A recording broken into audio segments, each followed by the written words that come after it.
Perfect. Okay. So, hi, Dr. Elizabeth. It's really nice to have you. I would like to give a quick introduction before we get started. So, to all our listeners, Dr. Elizabeth is a visionary leader and a dedicated educator for last 15 years in instructional leadership. So, holding a PhD in curriculum and instruction, she's deeply committed in driving growth and achievement for staff, students, and of course, the broader community. Dr. Elizabeth has also proven a track record of building strategic plans and meaningful relationships, particularly impacting social emotional learning and cultivating a sense of belongingness. As a superintendent of the Forest Park School District 91, she has led successful efforts in school consolidation, family engagement, advanced innovative learning environment. I was reading through your profile around STEAM labs that you have developed. So yeah, I think it's a real pleasure to have you today, and welcome to the Tomo Club Play and Learn series. Well, thank you for inviting me. I appreciate you giving me that introduction. No, I think it was completely. I was like excited to go through your profile, read about you, uh, to the school website, and it was definitely humbling to see your very clear focus on overall students' growth. Oh, definitely. So yeah, before we get started, I would love to know your story from your own words and not just mine. Mhm. What has brought you all these years till here? So I'm not very shy about sharing this. I have shared this with so many. I came into education because of my own upbringing and my own experience with school. I share that I didn't have the best elementary school and where my spirit was killed. And so when we talk about social emotional learning, the emotional state that I was in was one of I felt neglected, not seen, angry, sad, all those emotions that children should not be feeling, instead, feeling more happy at school. And so when you think about emotions that, it's children trying to be in survival mode. Yeah. And eventually, when I went to high school, I had a group of educators there that really lit my spirit back up and made me realize the power of educators and how they could really demean you or Mm, make you feel like nothing to really lifting you up and making you feel like enough and powerful. So as I went into college, I decided I was going to take up education and become a teacher, teaching middle school science. And life just happened where I became a coach for math and science, became an administrator, assistant principal, principal. Eventually, I was a chief of schools for like 32 schools in Chicago public schools. And now I am here at Forest Park as superintendent. And this is my fourth year now. Pretty happy about the stuff that, we have here now. I mean, when you think about people's stories, what happened in the past has a lot to do with what's happening in the present. right. And these STEAM labs are indicative of what I really wanted when I was a science teacher and never Yeah. had. And these are just phenomenal STEAM labs that I'm excited that my children here at Forest Park get to use and be part of. And we do have a video out of children talking about it where they said we don't miss school because we want to go to STEAM. Yeah. And that's really makes me that really makes me happy to hear that. Well, that's such a inspiring story. When you were telling, I got reminded of my own personal motivation to do Tomo Club. So for me, the realization happened when I entered college. So I still remember the day one, and back in my school, I was like the most studious child. Like I was always the top rankers, and for me, life was all about that until I Mm-hmm. entered college. And when I entered there, and everyone was smart at academics, and what was setting you apart was how you were talking, how you were articulating, how cool you were, like how connected you are with people. And oh my God, it was daunting. Like I felt so much out of place. And that started reflecting on my grades. Like I was not interested to study anymore. And Mm. um, and then I realized that I think I need to really deliberately work on my social skills because it was intimidating. and which Hmm. I never felt back in college or back in school. So I think that was a break point where I was like, okay, now I have to deliberately start working on my social skills or my emotional skills and started interacting, getting out of my shell. It took me 2 semesters before I can, really enjoy college. And I really wish at that time, that these things could have worked earlier as well on me. And that's how we chose that. I think I really love elementary, middle school is the real time when students can be much more comfortable with these things. Do you feel that your uncomfortableness in college was more a you thing than a them thing? Oh, 100%. I don't think so that people were mean to me to a certain degree. I didn't think so that people were outcasting me or anything. I think it was Hmm. more of my thing of not being able to speak up. Because when I hear you say that, and I think about even with myself in my elementary years, like I talk a lot about sense of belonging and what it means to belong. Yeah. And I ask people all the time, like, when do you feel like you truly, truly belong? People say sometimes in their church, in my family, with my friends. But what is it about that belonging that causes you to feel like that's your place of belonging? And then I wonder, was it a me thing of not belonging, even though I knew there was like racism involved in it as well, because we live and breathe racism every single day. But the other and the difference causes children to be put into like a certain box, Hmm. which then affects them emotionally. And hence to what you're saying, that it was a me thing. And yes, I agree with you that at that point it becomes a you thing because we we have control of our own attitudes and how we respond to certain things. But Yeah. that happens after not feeling that belonging. Does that make sense? No, it does. But like, why I say it's a me thing, because if I look at it was like an Ivy League school, like a college, Hmm. and all the kids had a more academic bent of mind.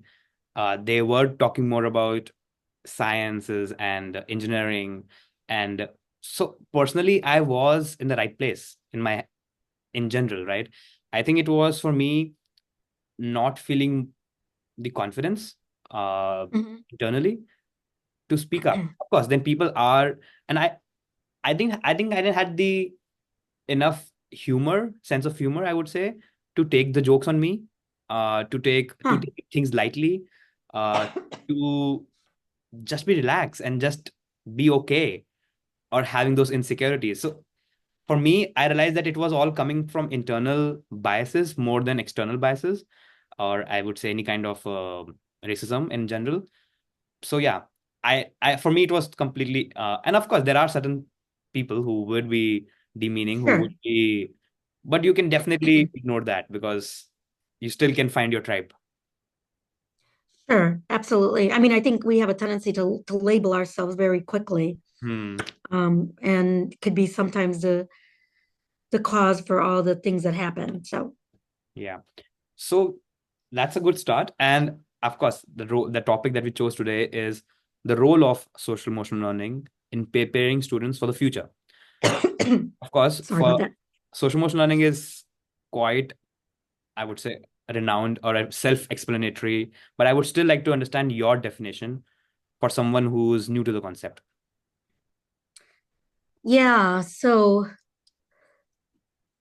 I've thought about this a lot only because I feel that schools don't take, in general, not even schools, I think Yeah.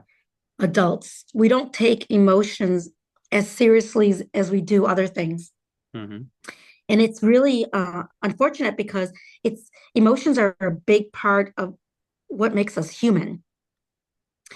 And when a child enters into school, they're going to come with very different emotions. It could have been what happened at home, could have been that they're tired, it could be that they're scared of the classroom pet. Um, Emotions drive what our decisions are going to be. It drives our social skills. It drives how intentional we're going to be or paying attention.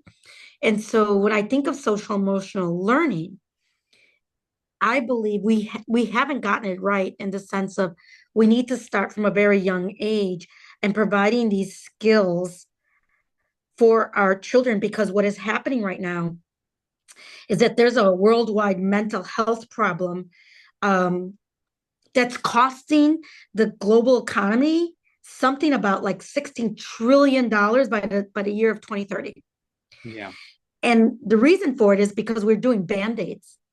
We're taking care of it by we're providing our social workers, we have our deans, our counselors, we're doing the after effect Yeah. More reactive. instead of instead of doing being very proactive of a type of curriculum that encourages students to express how they feel, emotional, like that emotional intelligence, like really understand what that means, and giving them those skills so they could thrive in school. And many times it's really late after fifth grade. It can be pretty late if Yeah. a child doesn't know how to really regulate their anger or really recognize what is that feeling I'm having, or why am I really upset at this room.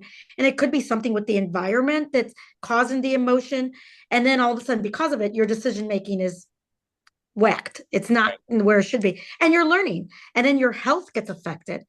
So when we think about this band-aid, we're affecting putting all these band-aids to, okay, we're going to take you to a social worker, we're going to take you to the hospital. And also there's the health Of course. scare of stress, um, the chronic stress that really affects our children, and to a point that it's higher than it's ever been Yeah. because of what's out there. And we see it even with the adults on TV, how they cannot manage or even express or understand their own emotions. And they go to name calling. And these are people who other people look up to. Right. And they're name calling, or they're showing fighting, um, or slapping someone. And children are saying that's the way we should be reacting to it, rather than understanding how do I control this so that I could be successful. So when I think about social emotional learning, all of that comes into play for me. Yeah. And I know as an educator, I was one of those band-aids. I mean, I used to have a classroom where many of my children didn't make it after the weekend because of gang violence. And so there I was trying to take care of my children on a Monday morning and knowing that they're not going to learn no Right. matter what I give them. And instead, they needed time to like let themselves cry, allow themselves to be angry, express what's going through their minds. Otherwise, they were never going to be able to learn at all. And that's what's kind of happened in our this whole field of ours of education, because negative feelings are really strong when it comes to this, Yeah. and it causes that stress hormone. And now we're in a pandemic here of our children not being healthy socially and emotionally. Right. Right. I am so much able to relate to you of whatever you said. Like I remember even yesterday, right? There was a WhatsApp group in my college alumni, and I have super seniors, like people who have graduated in 1980s, 1990s in that group. Sure. I saw two like 50-year-old men like literally fighting in the group of 250 people. I'm like, what are you even doing? Like, you're name calling, you are like, what? And that's how I realized that social emotional learning in general is a work in progress, because Mm-hmm. the life is changing. We need a constant methodology to work around it. And I think you would love to see how our sessions happen, because what we do in the same kind of environment is when we play a game together, we kind of break that shackles. Otherwise, we see that kids are all guarded up. They're not talking, they're not receptive. Mm-hmm. But once you are in a game, that actually becomes a safe environment because it takes your mind off things. And then you Mm-hmm. really become sponges, where you are absorbing things. So hands down, totally agree with you that SEL is a constant work in motion. And as early as you start, it's a proactive measure. rather than, being reactive about it later. And yeah, the benefits are manifolds. I think just this social emotional competencies is one part of it, but whether it's the reason to show up to school, attendance, whether it is uh, being good at education, your math score, English proficiency, your career readiness, your mental health, all comes together, and you can't look at them in the benefit is more than just Well, SEL and competency. even and it goes into the benefit. I'm like, people may think that's crazy, but the fact that even how attractive someone is, if you don't have the emotional skills Yeah, or maturity, that you become less attractive to certain people. yeah, And then not and I mean attractive, not necessarily like in dating or marrying. I'm talking about in becoming friends with them, of course, yeah. and creating those companionships where people then all of a sudden you're outcast, and people look at you that way when you do not have those skills, and it's unfortunate in regards to that. Even in the attractive, I would say scale, I would definitely say that even in your personal relationships, apart from professional relationships, at the end of the day, your character matters. Because so when Hmm. I have ran multiple companies before Tomo Club, and I tell you very honestly, very early I realized that even if somebody is like, if I have to choose between two candidates, one is great at the skill that I'm hiring for, but the other one is great at communicating and expressing, I would go for the second. Because right now, the hard skills, whether it's designing, coding, marketing, sales, Sure. administration, I think all of them are getting to a certain degree commoditized. You know, you will find strategies because of AI much more readily available. What is more important is a people skill, because if you're able to articulate, if you're able to work as a team member, if you're able to regulate and still be able to make sense out of it, I would go for that higher any day, Yeah. more blindly. So I think the people skill have become much more relevant now, looking at how AI is kind of automating a lot of jobs in this way. Hmm. Hmm. Okay, Definitely. now I would like to ask you something.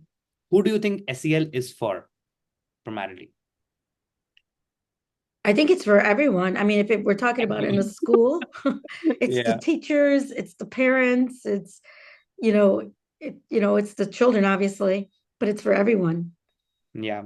No, because I think I have seen this kind of misconception that SEL is primarily for kids showing up behavior issues, kids with IEPs, kids who need special attention or special need kids, students with neurodiversity. So I've seen a lot of people having this kind of uh, bias that social emotional learning is meant for those people, those kids, not for everyone. Uh, so yeah, I'm so glad you I mean, said. when you think about teachers, I mean, because it trickles down, right? And if your teachers are frustrated or they're pressured or overwhelmed, have high stress, it's going to trickle down to our children. And if our adults don't have it right, our children are never going to get it. And Yeah. so those feelings are a form of information for everyone. I remember, thank you brought it up. So I was having a conversation with one of the school leaders in Sacramento. So when I was telling her about Tomo Club, she was like, before you want to do it for kids, can you do it for my teachers? Hmm. And at that time, we didn't have a curriculum or a program for professional development. So we were like, okay, we went back entire summer. We changed our games, we changed our lesson plans, we made a much better curriculum for adults. And because the superintendent was like, if you can't make it work for the adults, then I don't see an impact happening on the kids, Yeah. even if how great you are. And I think now we are like, we have gone with them for last 8 hours of professional development, and now she is Hmm. excited to do it for the kids, because she's like, now I see that the one who's gonna do it, or the one who's gonna vouch for it, has the clarity, has the Sure. bent of mind, that it will be much more effective. And I love that. I thank her for making us work in that direction. And but yeah, you're right. Well, when you think about it, I mean, our teachers, if their moods affect how they even grade, Oh and yeah, so the biases come out, and so that's something we've been working on with us because we're doing standard based grading, and we wanted to take the bias out of it, but it's really hard when we haven't had the training to take the moods out yeah. of it, you know. So that's a little bit different. Now, I do think about it, though I think when you talk about assessments primarily, I think Hmm. it's a very, I would say, undersolved sector because that assessment industry, it's very human emotional driven and can be very Hmm. biased. So yeah, I do think that's a big problem. Uh, but how do you relate or how do you connect SEL with future workforce preparation? Well, I think I mean, when we talk about confidence, that's one of the things. When we think about how, depending on your moods and if you're mature enough, this is going to hit learning, memory, um, how you sleep as well. So this allows them to really intake the most important things, what they're studying, Hmm, and actually be to par. So it to me, when I think of SEL, um, if we were doing it right, it doesn't matter what field we're in, we should allow that opportunity to still be able to converse and talk about these feelings and talk about what exactly are we feeling so that we make the best decisions in our workforce, hmm, whatever you're doing, because that's how mistakes happen or yeah. regrets happen as well. And so that's why it's so important to understand SEL, the social emotional component part of it, is affecting everything that we do every single moment. Hmm, So, this conversation with you and I, if I was really angry beforehand, you might have been getting a whole different list.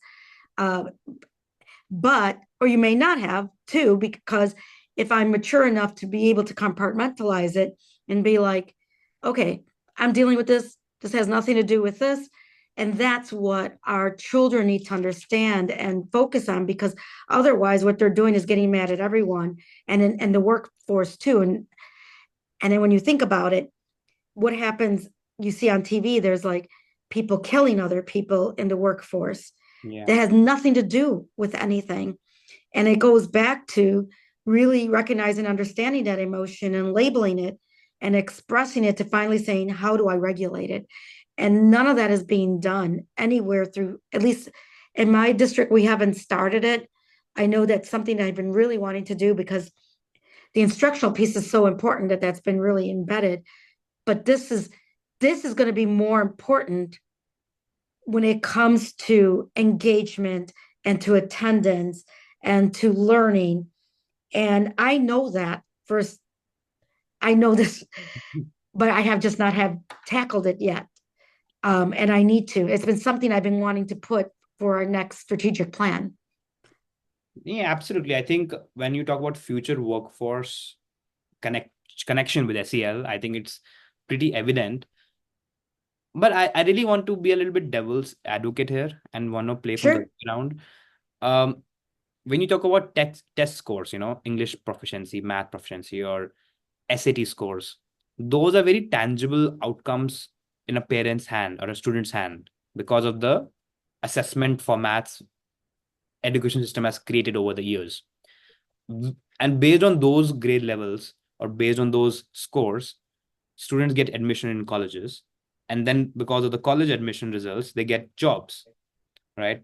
And the social emotional competencies always remain kind of intangible.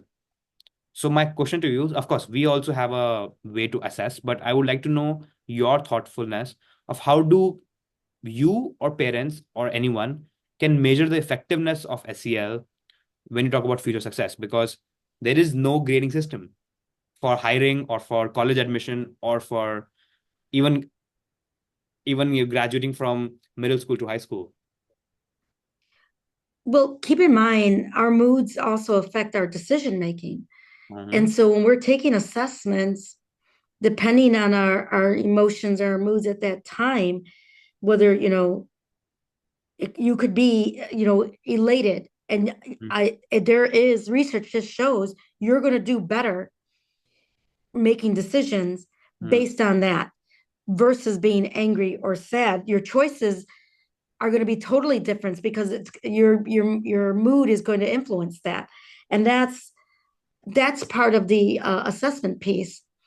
If Mhm. And one way you could do that too is like have a child take a test and they're all irritable, they didn't get any sleep, versus let's allow that child some time, give them some rest, and then take a test. They're going to do so much better.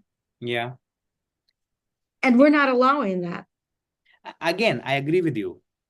Totally, because I'm on boarded with the total idea of SEL, but I still want to know, we don't do that kind of simulations. We don't do that kind of randomized testing. Let's make 50 kids attempt an exam without sleeping and 50 Sure. doing an exam with sleeping, and we're doing that comparative analysis. In a regular school life, like say your district, how will you do this? Like, how will you measure the effectiveness of any SEL program in general? Hmm. I mean, honestly, the first thing that comes to mind is attendance. Okay. Yeah. Um, Mhm. the more children are showing up, tells me that they want to be there. Um, For that class or for school in general? School in general, Okay. Mm-hmm. just school in general, because right now we have, and I'm not the only one, there's attendance has been an issue. Mm-hmm. Um, and many times it's because a child might be saying, I'm not seen, or I'm not being acknowledged. There's maybe some feelings of numbness for whatever reasons. But if they're showing up to school and people are knowing their name Mm-hmm. and they seem like actual questions of how are you doing and really authentically listening, that's one way to measure. Because if a child doesn't answer you too, you'd be like, fine. That's one way to measure too. Mm-hmm. Liz just kind of brushed me off.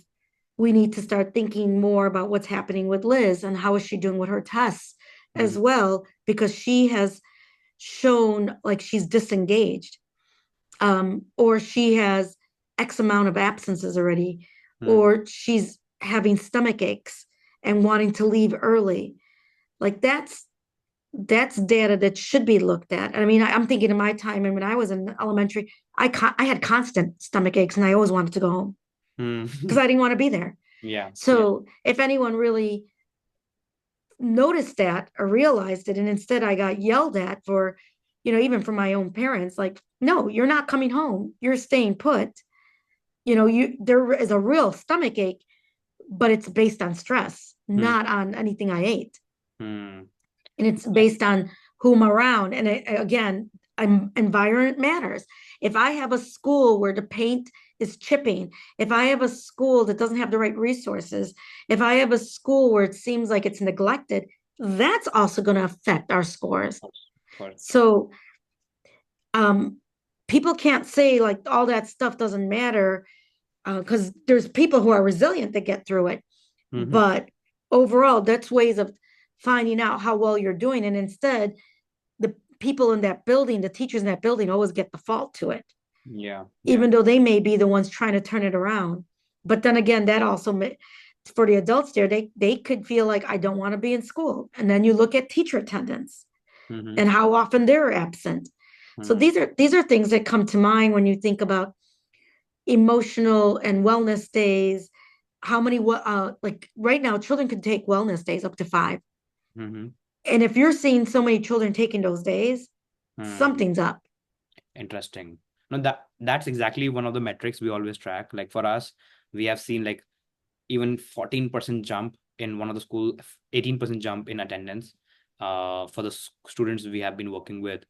So yeah, I think hands down Or that and discipline. There's also discipline if yeah. it goes down. And discipline is measured through detention and suspension percentage, I'm assuming. It could be, so we have check-in, check-outs. Okay. Um, we also have it's like in school suspension kind of, where they're inside the school, and then of course there's out of school. There's also warnings Okay. that can happen, like having a conversation with them, and if it escalates, and if it's the same child, it just gets, more and more for that poor child. Mm-hmm. But those are the kind of things that I have been trying to change. We have our PBIS rewards that we use, and we see that that's working in Mm-hmm. regards to a whole thing. So if all the children are acting up during like cafeteria time. As a whole, it's working, but individually, it is not. Hmm. So there's more to that we need to work on. No, makes sense. That's a lot of, I think, reference points for observing the impact of any SEL. So, but do you, what's the mode of operandi for this? Like, it is like a dedicated session that you do it like once a week, twice a week, or like, do you expect, For SEL, yeah. so um, as of right now, we do it 15 minutes in the beginning of the day, Hmm. and 15 minutes is not enough. But then again, we don't have a lot of time during the school day. And I've been trying to fight for the SEL to be part of everything we do. So it shouldn't be necessarily the 15 minutes in the beginning. If you have English language arts in the beginning, SEL needs to be embedded within the ELA. Hmm. Yeah, I agree with you. And also I disagree with you to a certain degree, because I understand that kind of a implicit embedding of SEL competencies in whether it's English, math, science, social science, it's everywhere. Of course, if the teachers are empathetic, if the teachers are listening, it can be everywhere. But unless we have a dedicated session to it, I think the importance will be diluted, because then Sure, it's like whatever. Like, of course, even if my English teacher say that okay, you should be kind enough to each other, I heard it and I brush past it. Unless there's a sure. dedicated session which makes me feel okay, it was a class, it was a session that I had to do. And you could practice through it. And you practice through it and you kind of develop that consciousness much more systematically in a progressive manner. So I think No, that that makes sense. Um, but I also think I don't know if that's something that could be done every single day. And it might be something we do monthly. It might be something, hmm, and that's why I'm having trouble with it because I do feel it needs to be a class, but we also, in our report cards, we're being expected to have our children ready for specific things. And it's hard to, like, what do you sacrifice? hmm. When you say report card, it means that is it like a mandate coming in that where you have to show No, that? so here in Illinois, we have a state report card, and on there it shows how we scored in several different things. So Hmm, math is one of them, proficiency, growth, math growth as well, attendance. They look at student populations as well, so our special education, our multilingual students, and see how they scored. They look for our science. They look for suspensions as well, like hmm, if they went down.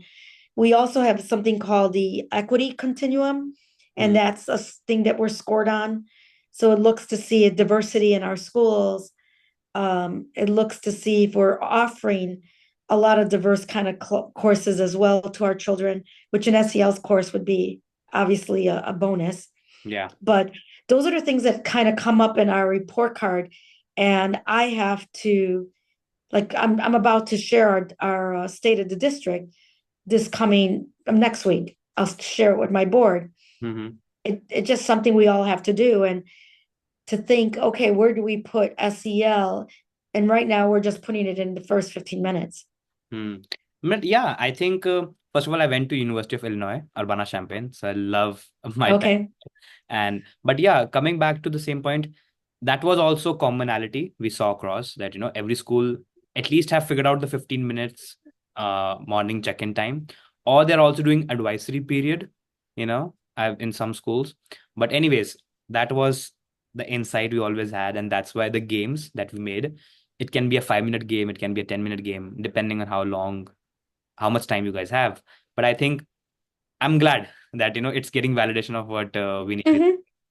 Hmm. Um, then I would like to take our discussion to the next part is what are the biggest obstacles, whether you as an administrator or educators in your school face when they're implementing these SCL strategies, whether it's a 15-minute session in the beginning or whether it's everyday basis. So what are the biggest obstacles that you have faced? The first one is my middle school teachers. Um, they're not taking it that seriously, and I feel Mhm. like they need some really good training Mhm. behind it. They feel like it's below the children, like they've mentioned it's like it's too babyish, and I Mm. don't understand that. Um, it's second step that we're using. Yeah. Um, so I have discovered that they're not implementing it with fidelity, Mm. and that's the biggest part of it.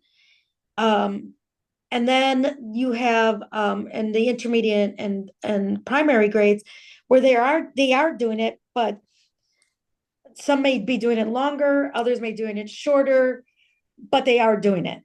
Mm. Again, how they're doing it, I haven't really sat in to really be sitting in and find out if they're giving it justice.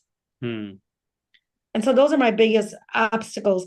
The other part I would say is our parents really need to be well versed with it as well. And they don't get that opportunity. Like we don't offer that, and we should. Mm.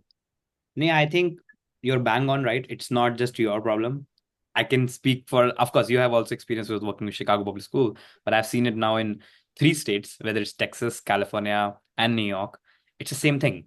And I actually have kind of now empathized with educators because it's like a added job to their profile, which they think is not their job. It's a very basic conflict of interest. They would rather do their own curriculum at that time than doing SEL because they think it's not their job. It's a counselor's job. So these kind of conflicts I've seen at multiple places. So then I have a question then. Would executive function be their job? It's always comes with the job. Like it's always a scope of work. So when you think about executive functioning, the way I see it is it's a leadership skill. And so is social emotional learning. That's a leadership skill. And so when I tell my staff that, I'm like, this is something where you're preparing our children for the rest of their lives.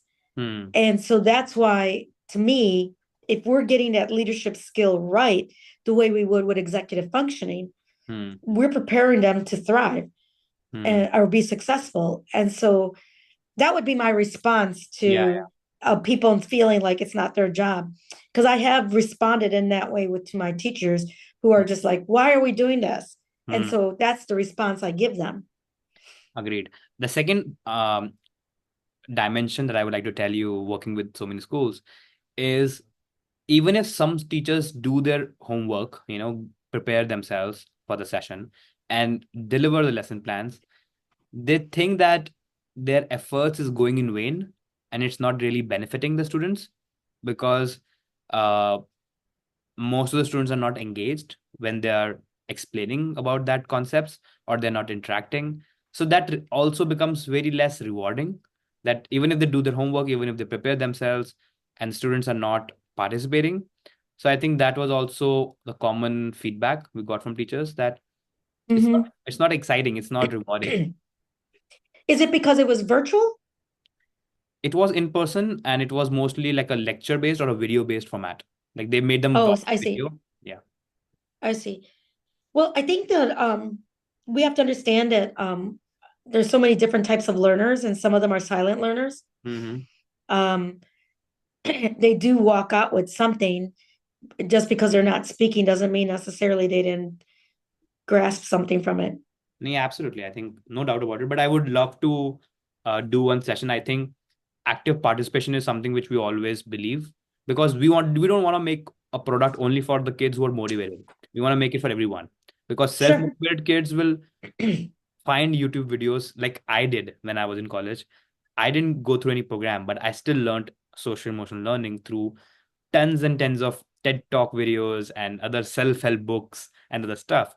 So it's always about that majority of students who don't have that self-motivation to figure it out. But yeah, I think it'll be fun to Sure. try. And I think our last question is, which you have already kind of touched upon, is on the parent support side. So how can parents support? Like somebody who's gonna watch this video and at the end of the day they feel okay as an individual parent, because I am also now a parent of a 9-month old baby and it always comes to me. That Congratulations.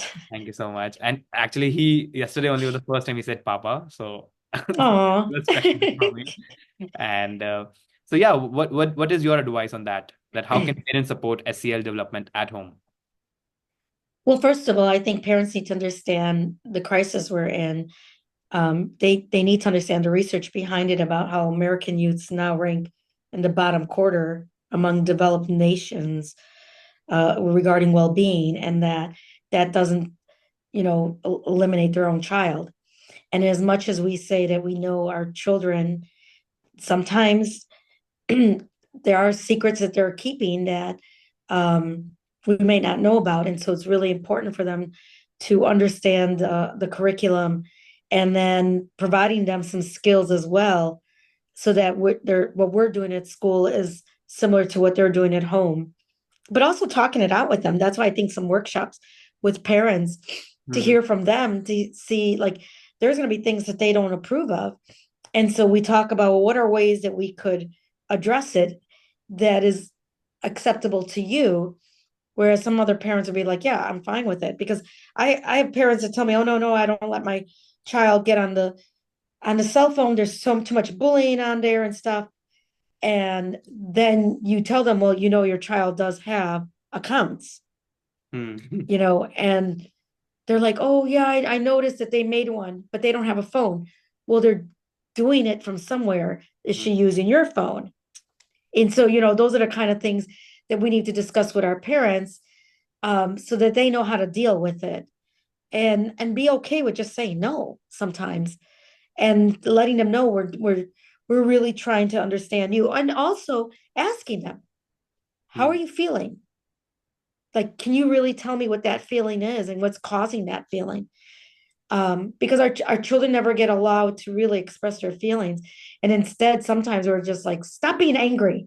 Hmm. Or, like, I know you're sad, but, we have to do this, but we're not talking it through. Hmm. I think those are important points. I think self awareness about this overall situation, talking it out, addressing and not pushing things under the rug. But it's difficult, right, to really make kids talk nowadays, when it's tricky, right?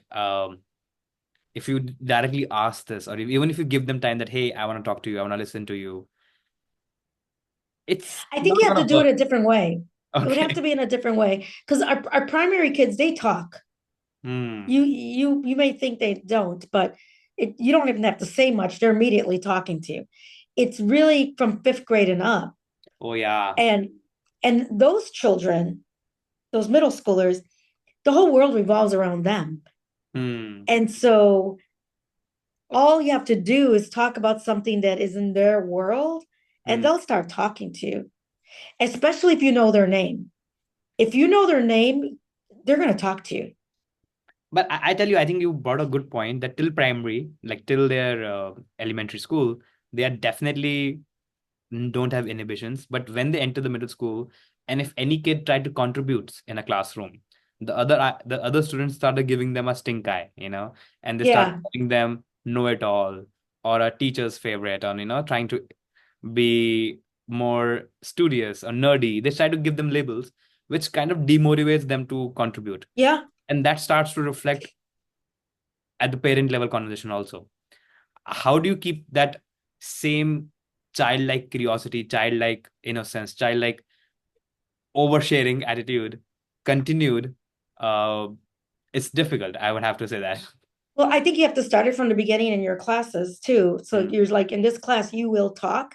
In this class, you will have roles. And don't think you're going to get away with not speaking up, because sometimes it's going to be your turn and sometimes it's going to be your peers' turn. But everyone will have a comment or say so here. And if there's something I need to know, then obviously you let them know that. But it's not uncommon for middle schoolers not to want to talk. Um, I was going to mention, like, for our primary and our intermediate, it's also um, not uncommon for our little ones to talk a lot. So it's those who are not speaking that we have to keep an eye on. mm, And then in our middle school, those who are talking a lot, we have to keep an eye on too. Mm. because both are kind of asking for attention. Oh yeah. And so when we think about our middle schoolers, you just have to give them those roles and let them know here's the task at hand, and we're going to be giving you scenarios, but you will have to talk. True. It's just part of the classroom environment. Yeah. I think that's a good takeaway for me. I want to make sure that when my child enters the school and enters like from elementary to middle school, I keep his conversational intent always high and not try to shun him.